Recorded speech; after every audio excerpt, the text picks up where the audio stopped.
Pasteurized milk is very harmful to us. Pasteurized milk বা পাস্তুরিকৃত দুধ শরীরের পক্ষে খুব ক্ষতিকারক।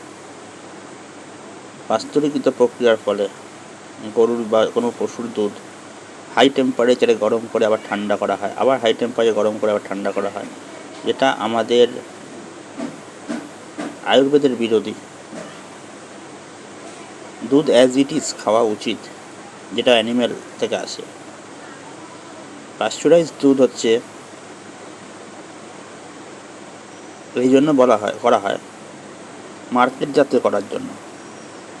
জেনে রাখবেন, কোনো খাদ্য সামগ্রী যেখানে অর্থ যুক্ত আছে, খাদ্য, শিক্ষা, স্বাস্থ্য যেখানে অর্থ যুক্ত আছে, সেটা ব্যবসায়িক, বাণিজ্যিক, সেটা কখনোই অর্থ উপার্জনের রাস্তা হতে পারে, কিন্তু মানুষের স্বাস্থ্য বা শরীর ঠিক করার জন্য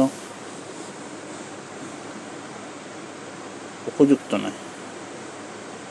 পাস্তুরিকৃত দুধ খুব বাজে জিনিস। বিশেষত আমাদের সনাতনের আয়ুর্বেদের এইসব সিস্টেমের কথা বলা হয়নি। আমাদের সনাতনে বলা হয়েছে গরুর দুধ দোয়ানোর পরে সেই দুধ থেকে জাল দিয়ে খেতে। দুধ সবসময় রাতে খাওয়া উচিত,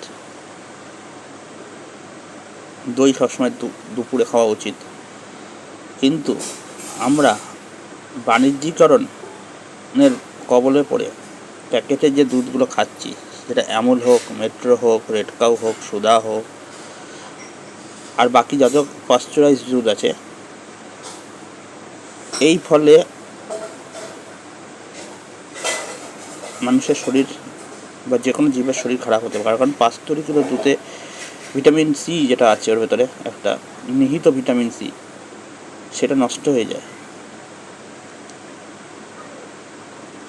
গরম করার ফলে। ভিটামিন সি, অন্তর্হিত ভিটামিন সি থাকে দুধের মধ্যে, সেটা নষ্ট করে দেওয়া হয়। কিন্তু এই যে বাণিজ্যিকরণের ফলে আমাদের দেশে সরকার কিছু বলে না, কিন্তু কারণ ওতে ট্যাক্স পায়। জিএসটি না পেলে অন্য ট্যাক্স তো পায় না, কোম্পানির কাছ থেকে ট্যাক্স পায়, পয়সায় সব ভুলে গেছে। কিন্তু পাস্তুরিকৃত দুধ খাওয়া খুবই খারাপ। কেন, আপনারা প্রত্যেকে গরু পুষুন না বাড়িতে বাড়িতে, সেই ব্যবস্থা চালু করুন দেশে, যে দেশে গো সম্পদ বৃদ্ধি পেলে ভারতবর্ষের অর্থনীতি এমনি উন্নত হবে। কামধেনু পুষুন, মহিষ পুষুন, ছাগল পুষুন।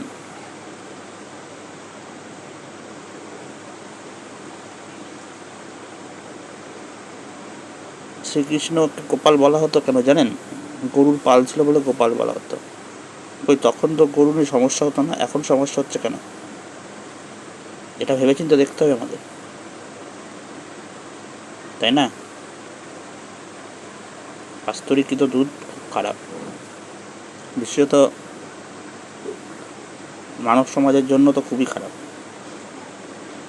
নানা রকম রোগ হতে পারে পাস্তুরিকৃত দুধ থেকে, যেহেতু দুধের আসল জিনিসগুলোই নষ্ট হয়ে যায়।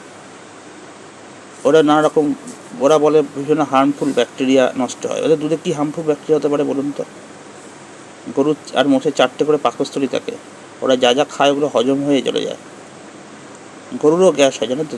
এই বর্ষাকালে গরুর গ্যাস হয়, এমনি সময় তো গরু ঠিক থাকে। আমাদেরকে বোকা বানিয়ে, ঠিক যেমন ক্লারিফাইড বাটার বলে ঘি বন্ধ করে দিয়েছিল, ডালডা, তারপর হচ্ছে বনস্পতি তেল, এগুলো চালু করার জন্য, রিফাইন্ড অয়েল চালু করার জন্য সর্ষের তেলকে বাজে বলা হয়েছে, সেরকম পাস্তুরিকৃত দুধ চালু করা, প্যাকেট দুধ চালু করার জন্য আমাদের ঘাটালের কাঁচা দুধের বা গরুর গোয়াল ঘরে দোয়ানো দুধগুলোকে এরা বাজে বলে প্রচার করছে। আদৌ বাজে নয়, ওটাই তাজা, যেটা গোয়াল থেকে আসছে। রাখছি।